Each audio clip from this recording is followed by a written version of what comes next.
Assalamualaikum warahmatullahi wabarakatuh kawan-kawan. Kembali denganku Fikri Afiadani di podcast Pemuda Islami Milenial. Alhamdulillahirrabbilalamin, kita dapat bertemu kembali di podcast ini kawan-kawan. Kali ini aku akan membahas tentang hari kiamat atau hari akhir. Semakin hari semakin terlihat perkembangan teknologi dan gaya hidup seluruh manusia di dunia. Tapi mereka kebanyakan tidak menyadari bahwa semua hal itu merupakan tanda-tanda bahwa telah dekatnya umat manusia pada hari akhir. Apakah hari akhir itu seperti yang diterangkan dalam surat Al-Qari'ah ayat 1-5? Al-Qari'ah, Mal-Qari'ah, wa ma adraka mal qari'ah yauma yakunun nasu kal farashil mabthuth wa takunul jibalu kal ghihnil manfush. Hari kiamat. Apakah hari kiamat itu? Tahukah kamu apakah hari kiamat itu? Pada hari itu manusia seperti anai-anai yang bertebaran dan gunung-gunung seperti bulu yang dihambur-hamburkan. Seperti yang dijelaskan oleh ayat tersebut, bahwa hari kiamat merupakan hari di mana akan terjadinya seluruh bencana yang mengerikan, yang akan menghancurkan seluruh isi bumi dan akan mematikan seluruh umat.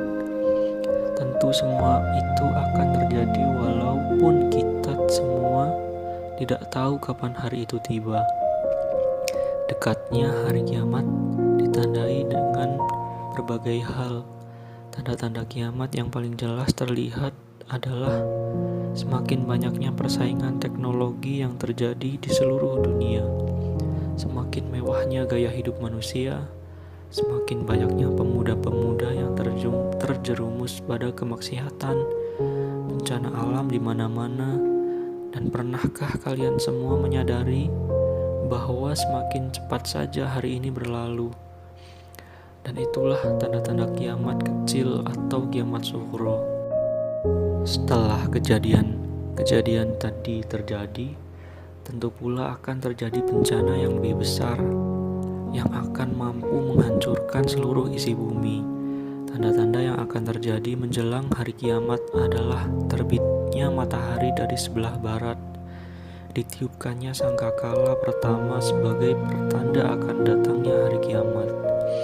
Lalu datanglah Dajjal ke muka bumi ini yang akan menyesatkan seluruh manusia agar mau mengikutinya, dan tentu orang yang akan ikut akan masuk ke dalam neraka. Kemudian diturunkan Nabi Isa sebagai penyelamat umat Islam.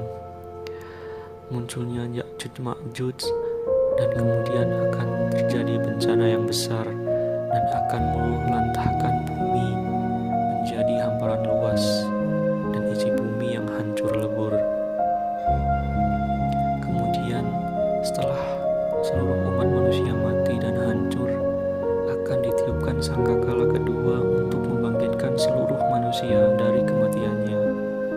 Pada hari itu banyak manusia akan bangkit dalam keadaan yang berbeda-beda. Ada yang dibangkitkan dalam remuk tulangnya, ada pula yang hanya kulitnya, ada juga yang dalam keadaan bersih dan bercahaya. Seluruh manusia pada saat itu akan dimintai pertanggungjawabannya masing-masing. Dia akan menerima catatan amal hidupnya, baik buruk dan baiknya. Kemudian setelah itu, pada akhirnya manusia akan menerima balasannya. Mereka akan melewati jembatan yang terbentang di atas neraka dan menghubungkan mereka ke surga. Mereka yang melewati sirat tersebut akan melewatinya dengan berbagai cara. Ada yang melewatinya secepat kilat, ada yang ngesot-ngesot sesuai dengan amal mereka. Orang yang memiliki amal ibadah yang baik akan mendapatkan ganjaran surga tersebut.